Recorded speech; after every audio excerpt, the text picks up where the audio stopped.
All right, we are here back with the Reckoning Brothers podcast. I keep forgetting to say that. That's what we're here to do. We're a podcast with Scott and Mark, and Mark's not here. But And wait, our don't. producer, what's that? I'm here too. I was just going to get into that. I am here with our producer, Josh. And Josh, do you know what the Dunning-Kruger effect is? I do not. Okay, so the Dunning-Kruger effect I don't is know. complicated, but in short, if you know a little about a subject, you tend to have a lot of confidence that you know a lot about a subject. But as you learn more about said subject, you learn that there's just a whole bunch of stuff you didn't know, right? And then your confidence about the subject drops because you now know how much there is that you don't know, right? So you've got like a curve, right? So you start out, you learn information about something, and you're like, oh man, yeah, this is great. I know so much. But then you learn, and your confidence drops because you're like, oh shit, I'm past Psych 101 class. I don't know about this. I don't know about that. I don't know about this. Your confidence drops because now you know there's just this huge world of stuff that you don't know. So in a nutshell, that's what a Dunning-Kruger effect is. I will also find a wonderful YouTube video about that and send it to you so that we can post that below. But so the Dunning-Kruger effect. And a lot of times what this means is that people that are really braggadocious and really want to talk about stuff are kind of at that initial phase of the Dunning-Kruger effect, that initial confidence phase where they only know a little bit. And the more they learn, they kind of get their fucking mouths shut because they know there's a whole bunch they don't know. So when people are running their mouths about a subject, they're probably either super experts or they're at the beginning of that Dunning-Kruger effect and they just know a little bit, but because they don't know how much there is that they don't know, they're running their mouths with confidence, right? Because they don't know what that mountain of shit is yet. They haven't reached that point of knowledge to where they've seen that mountain, right? Is that kind of get where I'm going at with that? I do, and you know where I'm thinking. I'm thinking on several levels with this one, but there's definitely a teen equivalency of this. Uh, Mm. I can think of conversations that I have with my son, who's 13, and where he'll say something, and I'll be like, what, no, no. It's that's interesting. I never thought about it as an effect or a psychological issue, but that's fascinating to think about it in that way. Yeah, I think that just is. I think that explains the teenage years. Now that you mention it, it's pretty much the Dunning Kruger effect, right? You but just know yeah, just a little bit. I'm also thinking about myself at work, and talking to my boss about the development of certain things that I'm working on, and when I get into it, I'm like, oh, I know all. Then I'm like, oh God, no, there's so much more. Yeah, Yeah, yeah, that's exactly. And this is a well known, well studied effect. Everybody, it happens to everybody, yeah. right? So here's my thing. I always thought it's good to know a little bit about a lot of things, right? If you just know a little bit about a lot of things, though, are you going to get like this artificial Dunning Kruger effect like confidence, right? Would you just become kind of a douchebag? That's entirely possible, and I'm thinking Renaissance Man in that kind of. Yeah, Was that Danny DeVito in that? that was Danny DeVito. Yeah, where he taught, he was a civilian teacher of some military group, Yeah, Renaissance man. Yeah. and Frasier I think was in that too. No, that was another one. Anyway, yeah, that's interesting. If you develop that confidence, that consciousness, but you never really move on in a subject, but you know a lot about a little about a lot of things, you could, yeah, I could see that as a a I could combination. see someone being just. I just picture total douche when I learned about Dunning-Kruger effect. I'm like, oh man, there's so many just douchebags, right? That run their mouths because they know a little bit about something, and they always want to say it. The well actually meme. I think that's what the Dunning-Kruger effect is. It's an Uh, actually meme, right? So I still think it's really valuable to know a little about a lot of things. Maybe, have one or two subjects that you're deep in because there's only so much time in the day, right? And you still want to chill out and you still want to have a drink and you still want to talk with your friends and you still want to watch horror movies on Halloween and play video games, whatever the hell it is that you want to do.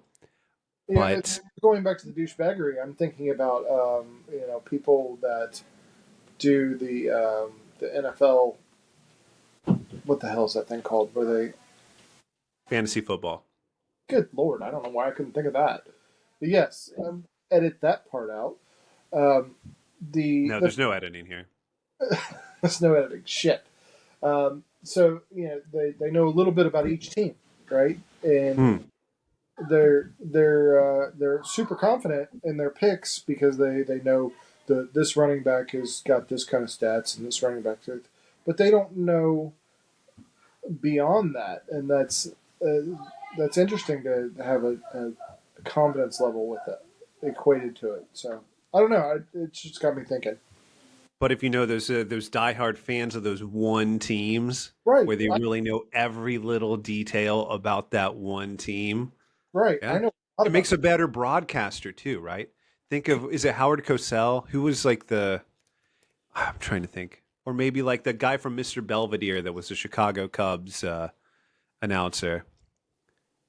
Fuck, what was the guy's name? But anyways, a sports announcer that the old school style that focused on the one team. I always thought that they were more interesting. Yeah, Marty Brenneman was what I would go to with that with the Reds. I'm going to Uh, pretend I know who that is. Wonderful. see, Yeah. I know a little bit about that. Yeah. Yeah. But I think that's, it. I think those are more interesting broadcasters, Yeah, right? So I don't know. It just, do you, can you turn into a douche by knowing a little bit about a lot of things? Yeah, possible. And I think this effect can explain a lot of douchebaggery. I could see how it would Yeah, but being aware of it can help those of us that want to know a lot of things, or a little bit about a lot of things, to avoid that. to avoid that, to not be such a douchebag. So I think that this is one of those things, like the split brain experiment that we discussed earlier. It's just something that should be shouted from the rooftops. It's something you should learn in school. Like you talked about your kid earlier. He should probably know about this. His teacher should probably be like, "Hey, look, here's a studied effect, right? This is real, like well documented science here. So the next time you want to have all this unbridled confidence and think you know what's right and what isn't when you smack talk your parents, look at this. Look at this." So, in short, teachers do a better job of helping children listen to their parents. Teachers quit being bags. Yeah, that's exactly my point. No, I'm thinking about my kid a little bit more when you said that, but in the way he substitutes words to try and inflate, and I don't know if he can hear me. I hope he can't. But um, he'll insert an adjective that doesn't match just because it sounds smarter. Does that make sense? I know what you're talking about. I won't put you on the spot of thinking of an example because you tried to do that to me last time. My brain just froze. But yeah, And I'm like, yeah, that's just something people do. I know I've done that shit myself too, right? Where yeah, you're just like, try to think of some fucking adjective that's and just gonna bring up what you said to another level, even though you're just completely full of shit. maybe that's a left brain, right brain thing, and that's a stream of consciousness just coming out. So Exactly, exactly. Your right brain thinks of that create. Well, actually, the left brain is in language, so it'd all be coming from there, which apparently is where consciousness lives. I don't know, but yeah, no, I definitely remember, especially as a younger person, trying to think of different words to add to make something land harder or sound more profound. Yeah, 100% I did that. 100% I do that now. And then yeah. feel like a dickhead afterwards if I ever catch myself doing Why it. did I do that? I just, Yeah. Yeah. Which just also relates back to what we were talking about before yeah. with the brain. And if I don't know, I think if we all realize things like the Dunning-Kruger effect, the split brain experiment, maybe we'd be a little easier on ourselves and easier on other people. Don't you think? It's Yeah. Like, I mean, think about we're getting close to the election right now. We're recording. I don't know when this is going to go out on the internet, whatever we go out on. I don't know. Josh, you handle all that. But think how exhausting it is with all the presidential election stuff.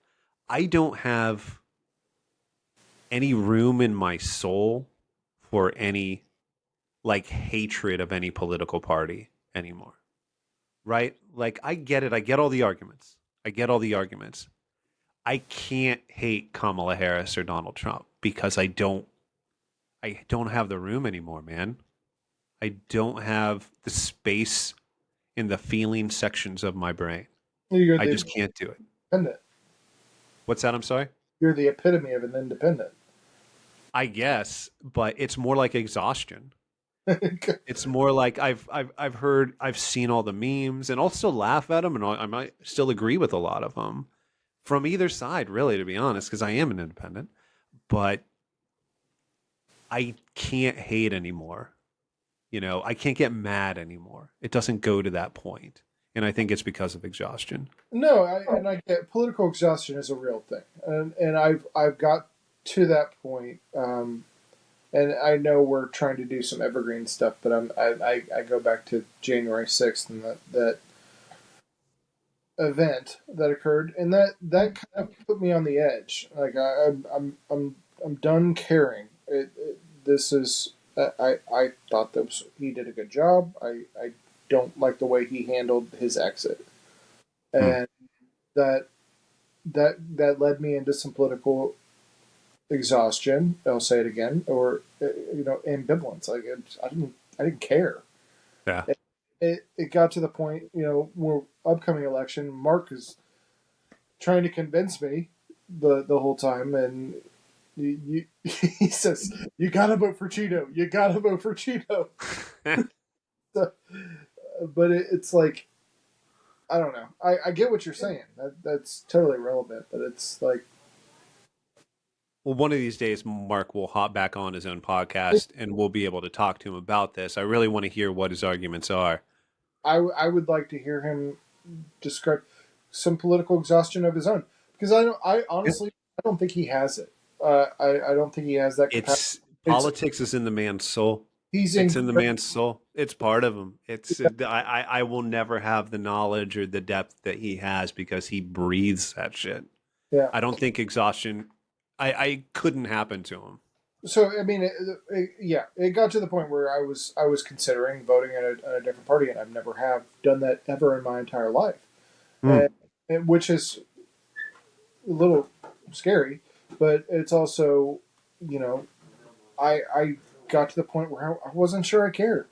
Yeah, it's I voted for Republicans for the first time. I think 2 3 years ago, something like that. Some local stuff because yeah, it just especially being in California, like the last thing you need is more leftism, especially during the height of the 2020 wokeism era.